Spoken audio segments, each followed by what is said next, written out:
All right, welcome back everybody to the deep dive. Today we're gonna be talking about the recent Hindu-Muslim clashes in Nagpur, India. We've got a pretty decent amount of information here to try and get to the bottom of what happened. We're not here to endorse any political positions or point fingers or anything like that. We're just gonna try and take a look at what we have here and kind of unpack it all. Yep, we're going to try to give you guys a good picture of what exactly went down. Let's start with kind of the immediate trigger for all of this. It seems that what really set things off were protests by Hindu nationalist groups, specifically the VHP, so the Vishwa Hindu Parishad. Their main demand seems to have been the removal of Mughal Emperor Aurangzeb's tomb. Right, and it seems like their reasoning for this was that they saw Aurangzeb as a persecutor of Hindus. This interpretation of history is going to come up again. Yeah.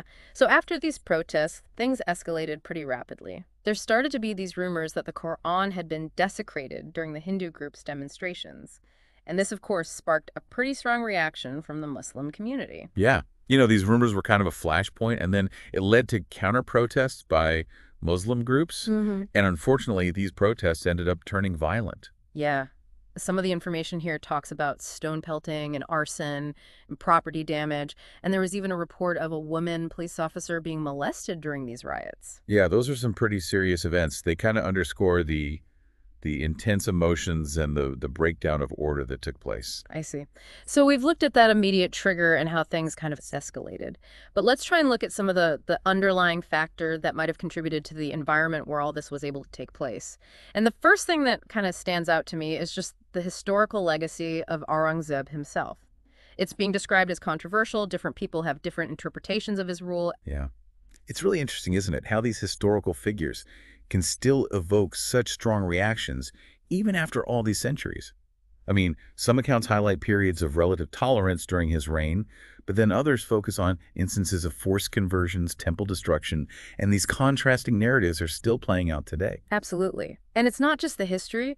We also have to consider the role of political rhetoric and the spread of misinformation, particularly on social media. I mean, this seems to be a factor in almost every conflict these days. These platforms can just amplify things so quickly. Yeah, if you think about the bigger picture, social media is almost like a giant echo chamber, right? Spreading narratives and, unfortunately, misinformation really fast. And in situations like this, where everything is so tense, it can be really hard to figure out what's actually true and what's not, which just makes things even worse. You know, and there's even a claim that a recent Bollywood film, one that seemed to portray Aurangzeb negatively, may have also played a part in all of this. It makes you wonder about the role of popular culture in shaping how we view history. Yeah, it's a really important question to think about, how these creative works can impact these sensitive social contexts. Even if it's unintentional, entertainment can sometimes turn into a point of contention. Right. So how did the authorities respond to all of this?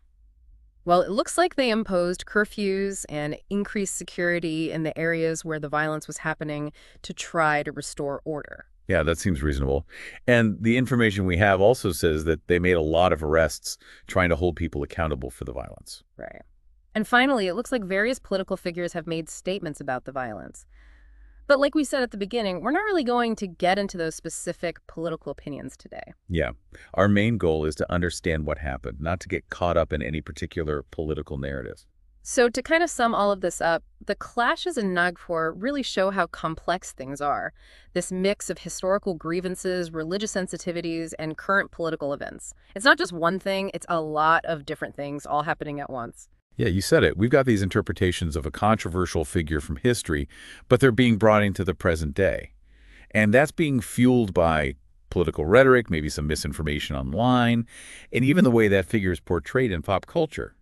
It's a lot to unpack. Absolutely. So as we wrap up this deep dive, we've seen how these protests, starting with those historical grievances, were then amplified by rumors and maybe even misinformation. And that all culminated in these violent clashes. We can't forget the lasting impact of history, especially when it comes to a figure like Aurangzeb. But we also have to consider the speed and reach of information sharing these days and how that plays into things. Even things like popular culture can have a big influence. It's all connected. Yeah. I think the events in Nagpur really highlight how our understanding of the past can have a huge impact on what happens in the present, and how these narratives, especially when they clash with each other, can lead to real-world conflict. It makes you think about how important it is to remember history accurately and to be careful about the information we share, especially in a world where everyone is so connected. I think that's a great place to leave it for today. Thanks for joining me for this deep dive, and we'll see you next time.